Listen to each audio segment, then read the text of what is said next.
Hope you're having an amazing day. I'm coming to you live with another episode of The Good Parts. This is episode 166. If you're catching me for the first time, The Good Parts is a daily social media show where I go live once a day, Monday through Friday, to share one good part from my life and or business in the hopes that I can pass along some information that can help you and me continue to create happiness, joy, and prosperity. And today I have a really great lesson. This is actually the very first lesson that I think I can remember. I had joined a home-based business. Let's see, it was the first year that I got married. So that was 2005. Not that I've gotten married in a second or third year. It was the year I got married in 2005. It was my first home business. Hey, Bill, good to see you. Thanks for saying hello. Good morning to you back, young man. And if you guys are tuning in live or on the replay, if you do me a favor and say hello, that's just the normal thing to do as a human. I would appreciate it. So Nick says, what's up? Good to see you, Nick. And Bryce says, hashtag live. Thank you so much, Bryce. I appreciate that. So yeah, this, as far as I can remember, this was the very first lesson I ever learned from a mentor. And this lesson is still helping me today. And it's still a lesson that I notice people around me might want to learn that really could help them create more success and freedom in life. So I'm excited to share this with you. Hey, Danny, thanks for saying hello. But before I get into the lesson, the first great wealth blocker, I did want to share with you guys just something random. I used to work for a network marketing company, actually, that was $1 billion company. Super successful. This company's been in business for well over 20 years. And they used to have this list. It was called the 7 Critical Business Building Activities. And one of the items on the list, I apologize, guys. I got a little blood coming on my chin because I just finished shaving, and I haven't stopped the leak there. So, hey, Ron, good to see you. So on this the 7 critical business building activities list, one of the activities they had on that list was celebrate success. Celebrate success. And I like to remember that. I like to look for success in my own life and also in the lives of other people. And I like to celebrate that as those moments come up. I think this is one of the great keys to staying motivated and inspired on your journey to freedom. There was we did an event a couple of years ago, and one of my great friends, Amy Starr Allen, who's been very successful in home business for a long time and is still successful today, she had a part of her slide where she was teaching from stage, and the slide says, "I'm always winning. I'm always winning." And what she talked about on that slide was how even when she's not making sales, she's still always winning. And how is she always winning? She's always looking for the little successes, the little moments, the little pieces of feedback in her life or her business that are letting her know that she's on the right track. And she takes a moment to celebrate those. So if you guys will indulge me for just a moment, I wanted to celebrate one of those little pieces in my life. And pass this along. So I was having a conversation with one of my friends who's also a business partner of mine. His name's Nick, and oftentimes he tunes into these lives. He might actually be here today. And he sent me this message out of the blue yesterday or this weekend, and I want to share it with you guys. Here it is. This was the text message exchange that we had. He says, "Got a question for you. You ever wear shades?" And I said, well, mostly my photo gray lenses, since I'm unfortunately a bit nearsighted. And then he starts asking me for my prescription, which at this moment I'm thinking, okay, why is he asking me for the prescription to my glasses? And also thinking that, is he thinking he's going to buy me some glasses? Because if he is, number one, glasses are expensive, especially when they're photo gray, or not photo gray, but especially when they're prescription glasses. And then he says, reason I was asking is because I wanted to send you a pair of nice shades with the bifocals built in. Now I'm thinking, okay, not only are prescription glasses more expensive, but bifocal prescription glasses are even more expensive. How do I know? Because I get my eyes checked, and my eye doctor and the place I buy my glasses, they tell me, yeah, these are way more expensive. And I was like, oh my gosh. I said, oh man, that's so nice of you. I'll have to see if I can find my prescription. He says, okay, let me know, brother. And I said, "You are seriously something else in the best way possible." He said, "Thank you. I picture you going down the road looking cool with your shades and the cool car. LOL." And we went on to have this, continued text message conversation. And here's, number one, obviously, this is just an incredible thing to do that does not happen very often. So, wow, thank you so much, Nick, for just giving me an example that, I'm going to come back to the video here for just 1 second. I've got a friend that I talk to from time to time, and he's a great friend. He was actually one of the first leads that I ever called when I was living in my single-wide mobile home. I called him on the phone, and we just had an instant friendship, and we've been friends ever since. So, I mean, gosh, that was 2009 when I got online, so now it's 2023. It's been such a long time, and so we talk and go back and forth, and one of the things that's come up in some of our conversations from this friend is that he sometimes has a hard time having faith in people because for whatever reason, he sees examples in life or on social media of people being less than they could be. Maybe he sees people being mean. He sees people being closed-minded. He sees people being selfish, short-sighted, whatever. Fill in whatever adjective you want to describe that could describe people in a negative way. And so he's like, man, I have a hard time, believing in people. And one thing that I've said to my friend is, I think that if you got around the right people, you might have a different outlook on having faith in humanity. And I've invited him to our morning call. I said, if you come to our call and you listen to the people that are there, I think you'll have a different view because we're surrounded by just incredible people. And Nick is an example of that. That gives me faith in humanity, that there are people like Nick who just out of the blue, not that you have to send me gifts, of course, I'm not asking people to send me gifts, but isn't that a great example that, oh my gosh, there are really people who are thoughtful, who are kind, who are considerate, who are giving, and that's Nick. And so the next part of this exchange that I want to share with you guys is right down here where he said, "You will never realize how you opened my eyes and are so good to me." And I was just so thankful for that because I don't know how I've opened his eyes. I don't know how I've been so good to him, but it makes my heart happy to know that something I've done has had a positive impact in his life. And that's an example of what I like to call soul pay, where someone takes the time to say, you made a difference for me. And that's a success.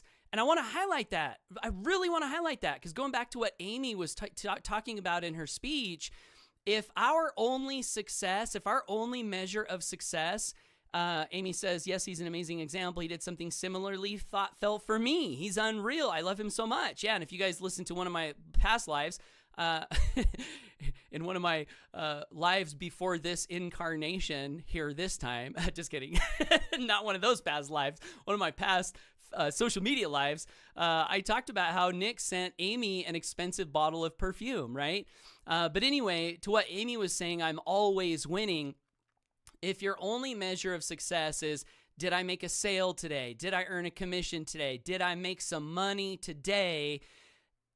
In my experience, you're going to be missing out on so much positive emotion and positive feedback that can really serve to get you through the times where maybe you didn't make a sale or you're not getting a commission, or even if you go a long period of time without seeing much measurable progress in your financial situation, like I did in my first home business. I went for a whole year and made $0. How could I stay in the game? Well, part of it was I was looking at these little wins that were happening, these little successes.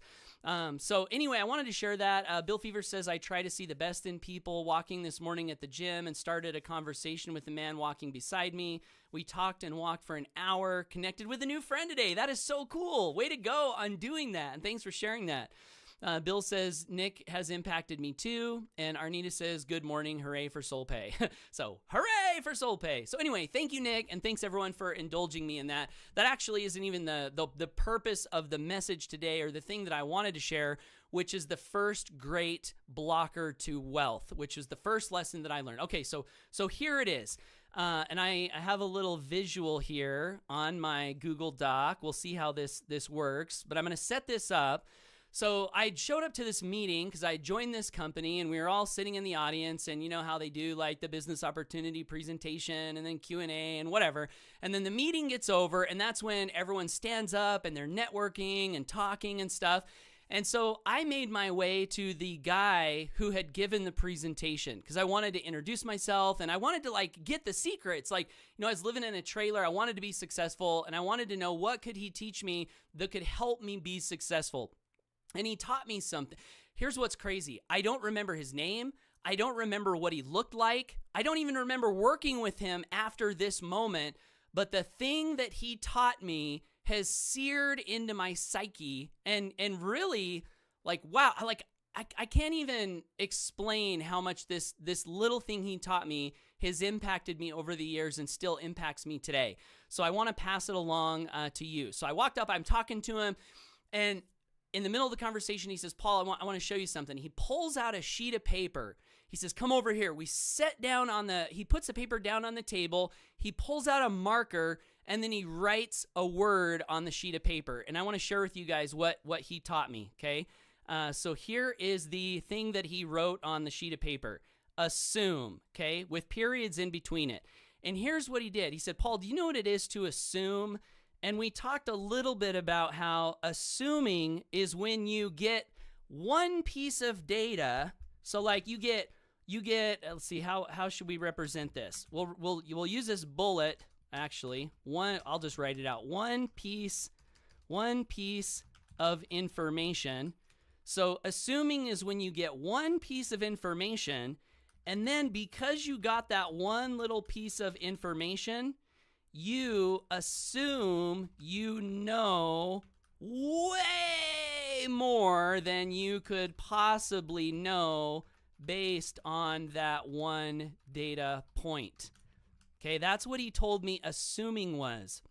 And then what he did was he took his finger and he covered up the parts of this word. And he said, Paul, do you know what happens when you assume?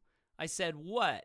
He goes, this is what he did. He goes, and then he had me read that out loud. He goes, you make a ASS out of, and then he did this. He said, out of you, and he had me read it. He goes, so you make an ass out of you and me when you assume. He said, that's what happens when you assume. When you assume, you make that out of you and me. And this lesson really stuck with me. And I want to talk just a little bit about this. And then I want to give you something that you can do if you're building a home-based business that has been very beneficial. I'm going to jump to the comments here real quick. Nick says, thank you for being you and real and no BS. That's one of the highest compliments you could pay me, Nick. Thank you so much. Danny says soul pay lasts longer than any commission. It does. It absolutely does. That's the truth. And Nick says bingo. Okay, so I want to talk about this for just a second. So in The Laws of Success by Napoleon Hill, there's a whole chapter on one of the laws, and the law is called accurate thought. Accurate thought. What is accurate thought? In part, and I'd love to invite you to read the whole chapter, Laws of Success. You can actually go to growrichmastermind.com, opt into that, and you'll get a free copy of the Laws of Success if you have not read this book before. Hey, Stu, thanks for saying hello. And I would invite you to go to the chapter. It's called Accurate Thought. Read that whole chapter if you want a great definition of completely what is accurate thought. But I'm going to just give you part of my view on accurate thought. Accurate thought is in part when what's in your brain matches up with what is in reality. Because the thing is, we as people, we have a model of the world in our mind, and that's basically a map of how we think the world is. And then there's the world. There's like what's actually happening, which is the physical terrain. And I don't know that our map ever matches up perfectly with what is actually in reality, but I think a good aspiration is to try to see if you can match up your brain, what you think, with what is actually happening in reality. And why is that important? It's important from my standpoint because to succeed in business, we have to be operating on accurate information as much as we can. If we are operating on assumptions that are false, that can lead us to do things that don't get us results. So as much as we can, we want to strive to have accurate information. So what does this look like with an assumption?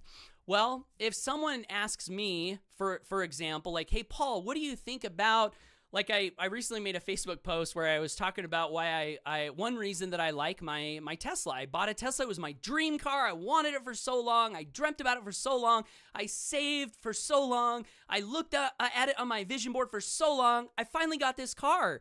And I love the car. I really, truly love it. And there are a bunch of things that I love about it. And yesterday I posted one thing that I liked about my car. And I'm not trying to like get anyone to buy a car. I'm not trying to sell anyone. They don't pay affiliate commissions. So there's no benefit to me in convincing people that they too should buy the car that I bought. I was just sharing about something that I liked, right? And in the comments, one of the people said something about, he was kind of arguing with me, like, these cars are not good and this and that and the other. And I was noticing some of the things that were being said, didn't match up with the whole reasons that I made the post. So he was kind of like arguing with things that I didn't even really say or mean. So that was an example of making an assumption. Like one assumption he made was that I was trying to convince everyone that they too should buy a car like me. No, that actually was not my intention. So that was an assumption. But another one was, he said, electric cars are known to have their batteries blow up and cause fires, which causes all of these problems or whatever. And what do I say to that, right? I say, maybe. I don't know. I actually haven't researched that. You could be right. I mean, my gut reaction is, no, I don't think that's true. But the truth is, maybe he's right. I don't know. I've not researched that particular piece of data that sometimes people throw at electric cars. So the point, though, is that if someone asks you about something you don't have all the data on, accurate thought would say that you might want to be willing to say, maybe, I don't know. Let's find some more information before I give you my opinion. Because rather than giving you my opinion, if I can, I would rather give you some information that matches up with reality. So that's one way that we as individuals can avoid assuming, is just realize that there is no shame at all in being able to say, I don't know. I need more information. That's an interesting point. I would like to research that a little more. There's no shame in it, right? There's no shame in saying, I don't know. Now, the other the two other things that I want to say on this. So one of my favorite quotes is, and Bryce says, assume, absolutely sure somebody understands my exaggerations. Okay, that's cool. I like that. I like that definition. It doesn't have the cuss word in it, and I think it's pretty accurate too. Absolutely sure someone understands my exaggerations. Nick says, I have seen a gasoline car catch on fire in front of me, so that argument is moot. Yeah, I mean, there you go. Like, gas cars have caught on fire. I actually haven't seen my car catch on fire. I'll let you guys know if it does catch on fire, and then we'll deal with accurate information. Nick says it depends on several factors. I don't know. Yeah, okay, so here's the other thing that I wanted to say. One of my favorite quotes is from Robert Kiyosaki, and he wrote about it in one of his books, and it comes from his Rich Dad, right? Rich Dad, Poor Dad. Highly recommend you read that book. If you haven't read that book, life-changing, map-changing, world-changing, very foundational if you want to create a life of freedom, in my opinion. And one of the things that Robert Kiyosaki wrote, he's passing along all this advice from his rich dad, because he had a rich dad and he had a poor dad. And his books are kind of all about the things that each of them believed and thought, and then the different financial outcomes that each of them experienced in life. And one of the things that he said that his rich dad said was he said, intelligence is the ability to make finer distinctions, okay? That is so huge. A finer distinction is simply where you realize that there are all kinds of little points of data in anything that you look at. Like a person, for example. Someone says something that's mean to you, that's a point of data. I could assume that is an evil person. Why would they ever say something that was mean to me? But see, that was just a little point of data. The reality is that person who said something mean to me has, I don't know, almost an infinite number of points of data. There are probably many examples from that person's life where they've been kind to people, where they've engaged in charitable acts, where they've done all these good things. So for me to grab that little piece of data and say, they were mean to me, therefore I'm going to assume that they're an evil person, do you see how that would not match up with that definition? Intelligence is the ability to make finer distinctions. The only thing I can conclude if someone says something mean to me is that they said something mean to me. That's the only thing I can accurately conclude. Do I know why they said something mean to me? No. Do I know if they were having a good day or a bad day? No. Do I know if they're a mean person or a nice person? No. All those things would be assumptions. The only thing I can accurately conclude is that they said something mean to me, and that could mean a myriad of different things. So that's, in my opinion, intelligence. Intelligence is the ability to make finer distinctions, okay? So how do you apply all of this to business? If you're building a direct sales business, I want to share with you the tip where you can apply this in business. And I'll share one other thing that this mentor taught me when he pulled out this sheet of paper. He said, Paul, do you know what happens when people jump to conclusions? They jump to conclusions, which is another way to describe what an assumption is. Take one little piece of data and then jump to a conclusion. He said, when people jump to conclusions, 97% of the time, the conclusions that they reach are wrong or inaccurate. Now, I don't know if that's an accurate statistic, but it does seem that if we're jumping to conclusions based on a little piece of data, there's a high probability that we would reach inaccurate conclusions. So Danny says, think before you jump to speak. Great advice. Bryce says, another acronym for assume, arrogance seldom serves understanding. I like it. It makes inquiries. I really like that. And Stu Sutherland says, always apply critical thought before accepting anything as fact. I love that advice. I think it's fantastic advice, Stu. So how do you apply this in business? The way that he taught me to apply this in business, this is the same mentor with that same sheet of paper. Hey, Karen, thanks for saying hello. Good to see you.